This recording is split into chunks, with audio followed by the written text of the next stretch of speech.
Guys, it's Dr. Cohen from Progressive Pediatrics. So thanks for coming into our live. Today we're just talking about seasonal safety stuff. So we'll start with spring, we'll do summer stuff.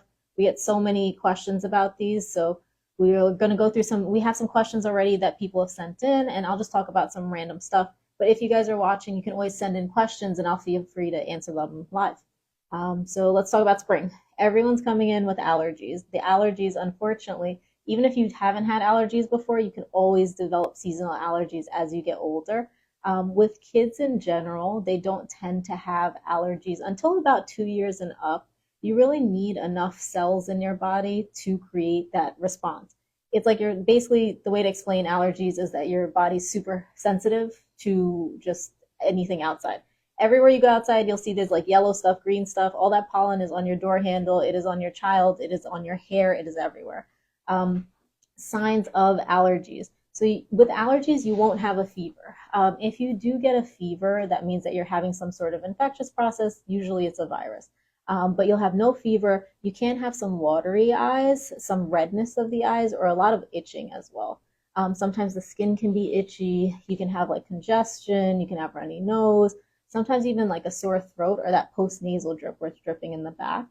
So some of the common things to do for allergies, usually what we like to start with, just general basics. If your child is playing outside, if they go out in recess and they come home from school, the weather is nicer. You want to wash your face, at least change the top layer of your clothes, because all of that pollen that we talked about is all over. And when it sticks on your skin, it prolongs the symptoms.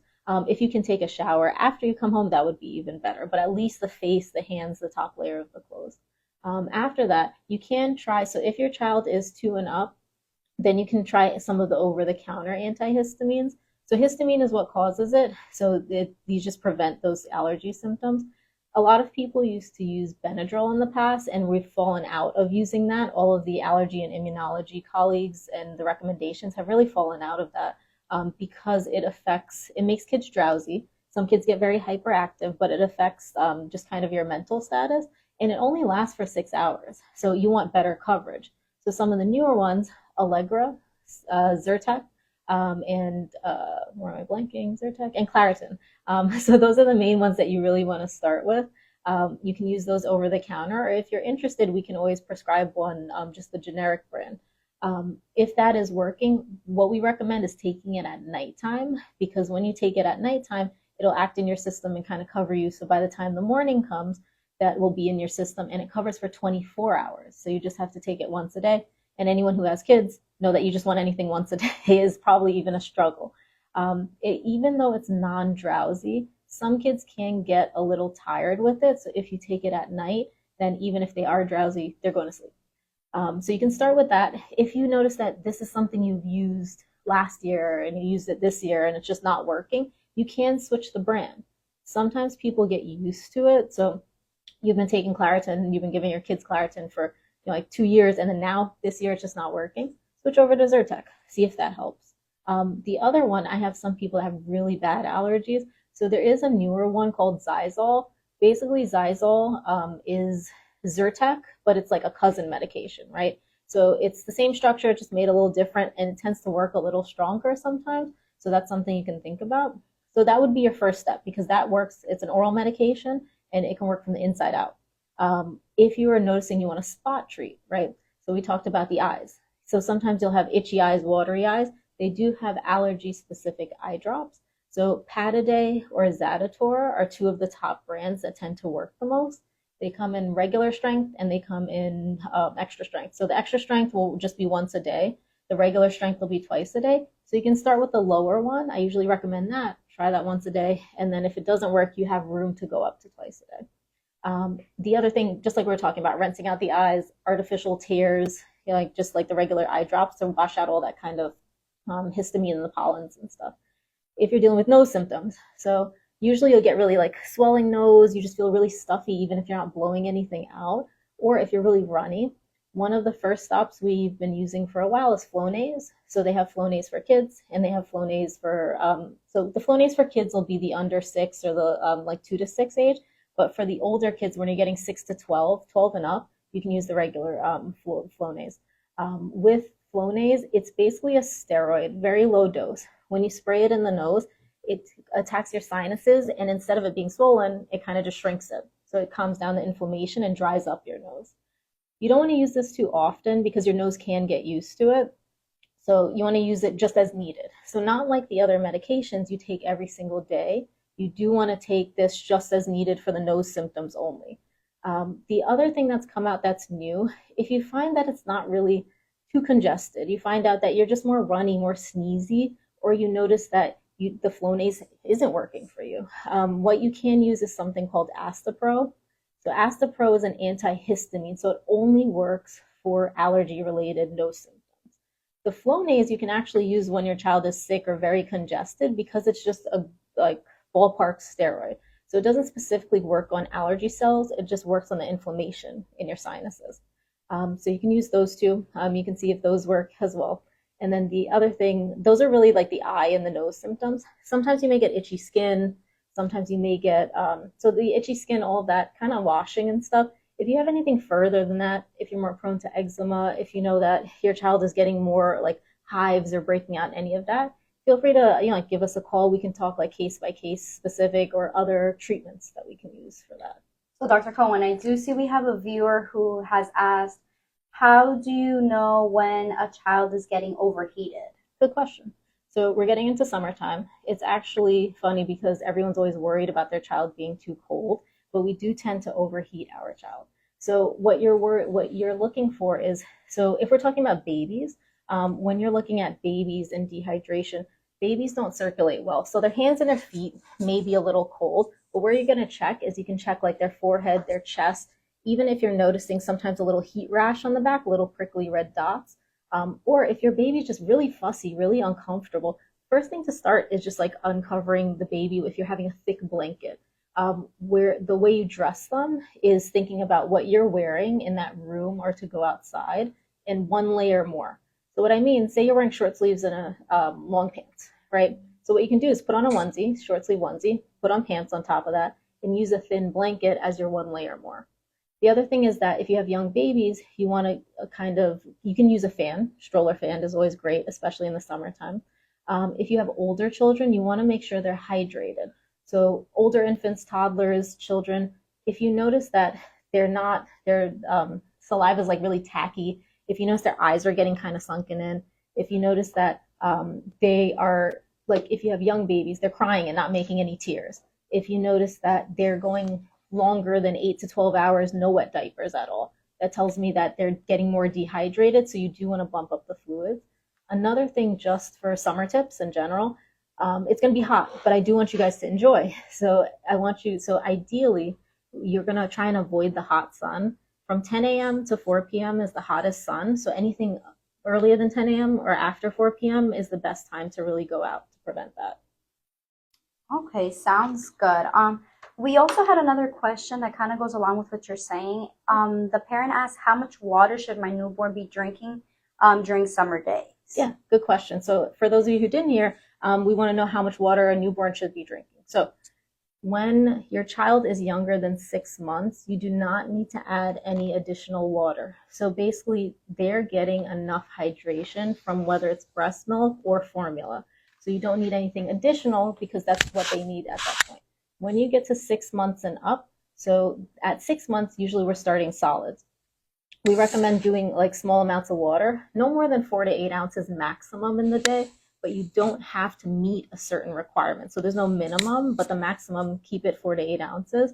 After 1 year old, technically the recommendation maximum is 32 ounces, but honestly, not even some adults drink that much. So you guys can just keep, you don't have to limit with that. But again, it's going to be checking on the wet diapers. If you have older kids, if you have teenagers and you have school-age kids, that they're doing sports and they're outside.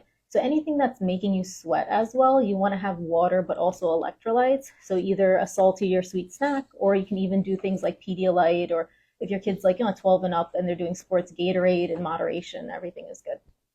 I see.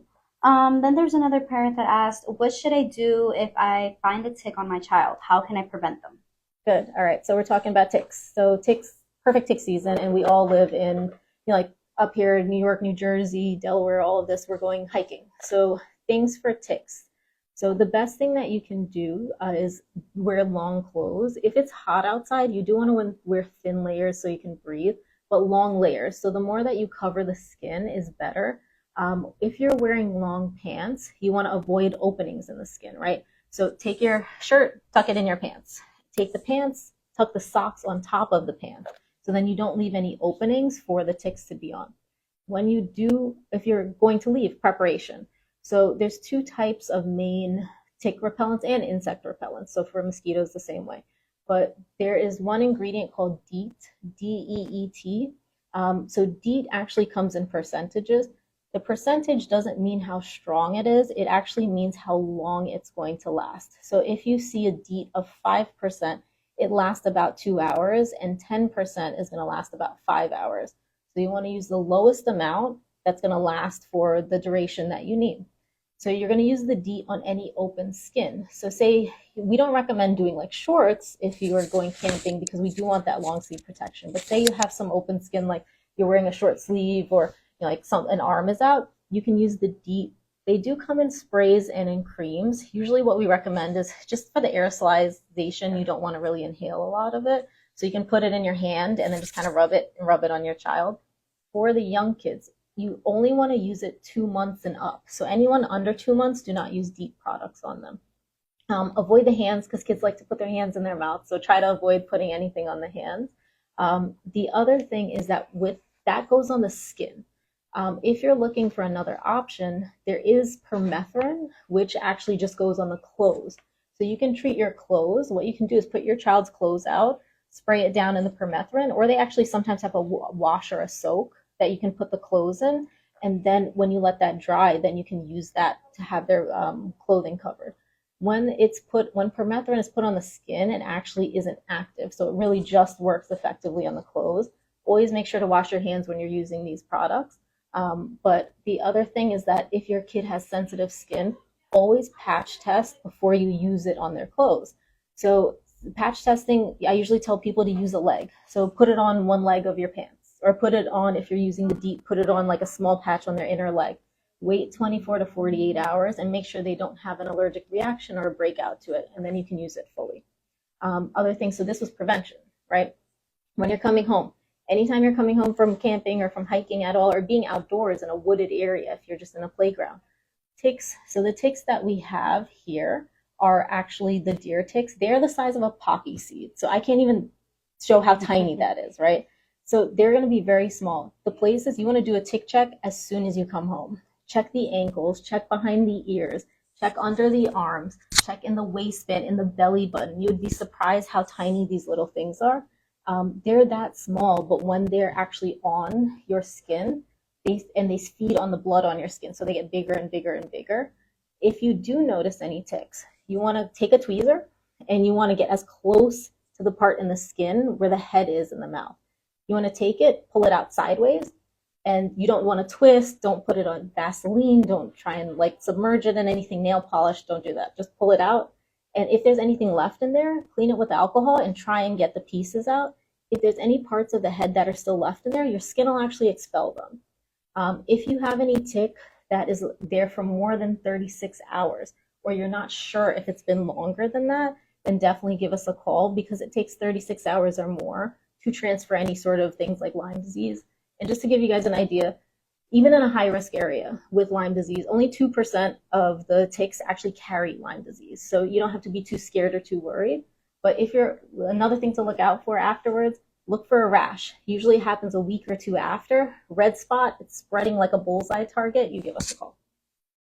Okay, and then we also do have another viewer that asked, when should I start applying sunscreen to my child? So sunscreen, so just sun exposure. Under 6 months, don't do any direct sun. They can be close to sun, but that sun ray, you want to avoid that UV ray on the skin because their skin is so sensitive. So 6 months and up, you can have them in the sun, but before that, doesn't mean they can't go out. Canopy, hat, they have the rash guards where you have like these thin layers that are breathable, so cover as much of the skin as you can.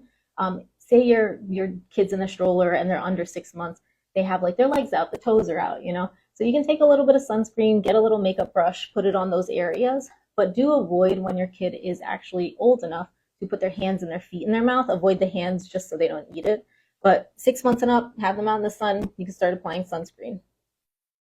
Okay. We also have another question. So a parent asked, at what age can my child start taking swimming lessons? Gotcha.